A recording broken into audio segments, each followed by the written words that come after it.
Friends and brothers, 2020 has taught us many things. Among these for me is that I need to be better at living in the now. Of course, it's prudent to plan for the future, but it's just as prudent to enjoy life as you're acting on those plans. Many of us have spent the last 9 months living close to home, with little or no opportunity for travel.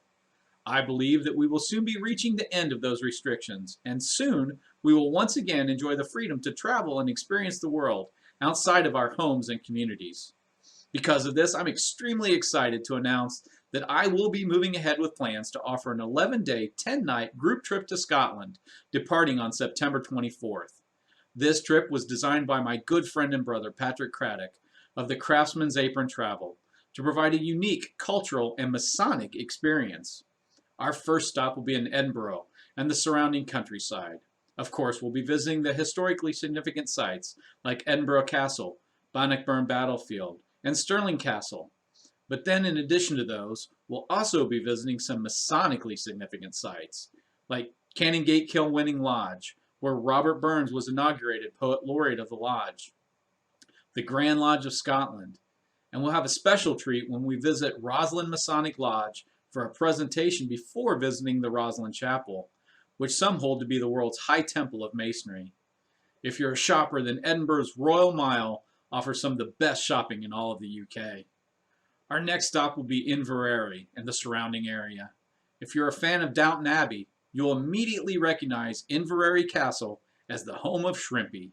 Here we'll tour Shrimpy's Castle, Ohan Distillery, and take a scenic and relaxing cruise on Loch Lomond.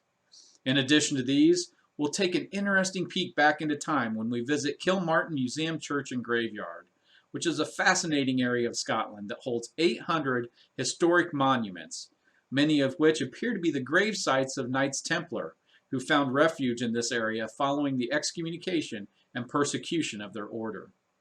From there we travel to Bothwell and Uddingston, just outside of Glasgow. Here we step well outside of the normal tourist areas and get a good look at today's Scotland. We'll tour the Tunnock's Bakery, which is owned by our Masonic brother, Sir Boyd Tunnock. The world-famous Tunnock's caramel wafers and tea cakes are some of my favorite treats. Also, we'll visit Castle Bar Lodge, a Masonic lodge housed in a medieval keep. Mother Kilwinning Lodge, which is said to be the oldest lodge in Scotland. And we'll enjoy a fraternal evening hosted by Lodge St. Bride, which is the home lodge of our dear friend and brother, James Jack. Our last stop will be in Ayr, the home of Robert Burns. Here we'll experience a walk in the old kirkyard and across the Brigadoon, just as they are portrayed in the Burns' famous work, Tam O'Shanter. A tour of this area in the Burns Museum gives us a great look into the life and times of our Masonic brother and Scotland's most well-known Poet Laureate. Here we end our trip in Scotland with a feast featuring some of the most famous Scottish dishes. I hope that you will consider joining me and my wife Pam on this once-in-a-lifetime experience, the details of which can be found in the description below.